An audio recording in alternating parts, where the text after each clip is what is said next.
Une courte vidéo explicative sur le remplacement du joint SPI de Villebrequin sur 207 THP, donc 1,6 litre, ici dans sa version 150 chevaux.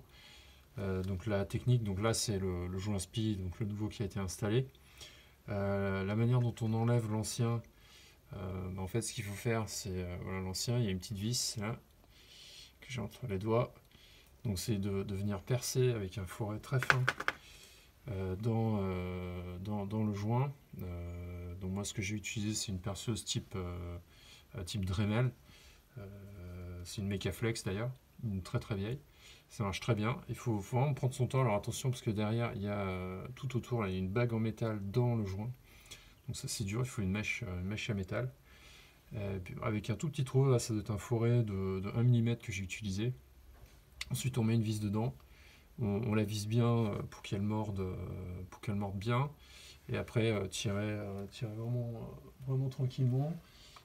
Ça sort facilement. Alors moi ce que j'avais utilisé quand la vis était mise, j'avais utilisé une tenaille et je m'étais pris légèrement en appui là sur le bord du moyeu qui est en acier et j'ai simplement basculé sans beaucoup forcer. Le joint sort facilement.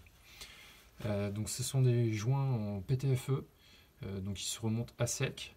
Alors la particularité là, c'est que mon moyeu, vous voyez, il est assez rouillé. Alors par contre la portée elle a été propre.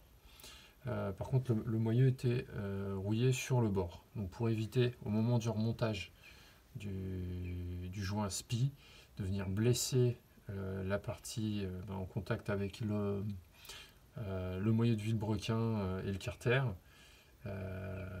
puisque ça se monte à sec, ces joints PTFE, on ne met plus d'huile, comme on peut le voir sur d'autres vidéos, ces joints PTFE se montent à sec.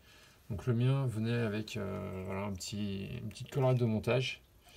Donc d'abord il est sur le joint, donc il est vraiment bien au diamètre du moyeu de Villebrequin, on monte. Donc le joint est là, je l'enfonce à la main comme je peux, commence un peu à le frapper, et ensuite j'enlève la collerette, voilà, c'est juste pour l'aider à passer la partie qui est rouillée, donc il se met dessus. Et puis après il faut le taper, il y a un petit entre 1 et 2 mm. Il faut le frapper. Alors moi la manière dont j'ai utilisé c'est franchement pas terrible, je vous conseille pas. Essayez d'utiliser, voilà, c'est du quart de pouce, là j'ai mis, puis j'ai tapé vraiment très très très doucement tout autour, de manière uniforme, pour qu'il rentre correctement. Donc la procédure ensuite c'est de faire 2 tours de Villebrequin et de laisser reposer le moteur, donc ne pas le faire tourner, puisque le PTFE du joint va se mettre sur l'arbre, donc ici le moyeu de Villebrequin.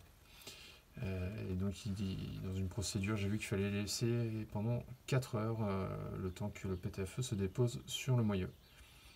Voilà, j'espère que cette vidéo a été utile. N'hésitez pas à laisser des commentaires. Et si vous avez d'autres remarques ou d'autres questions. Alors on a une toute petite chance sur les THP, c'est que vous voyez, il n'y a pas besoin de... La poulie donc se monte sur ces 3 vis, donc il n'y a pas besoin de retirer la vis du moyeu de Villebrequin qui ici est extrêmement compliquée à enlever. Donc celle-là c'est la version qui a été modifiée là, suite au problème de décalage de distribution. Donc c'est une vis en 12.9 serrée à 50 Nm plus 180 degrés. Et je peux vous dire, j'étais debout sur la barre pour le resserrer. Donc pour desserrer, c'est encore plus compliqué. Donc au moins sur ce coup-là, on a de la chance sur les moteurs THP. On n'a pas besoin de déposer le moyeu de Villebrequin.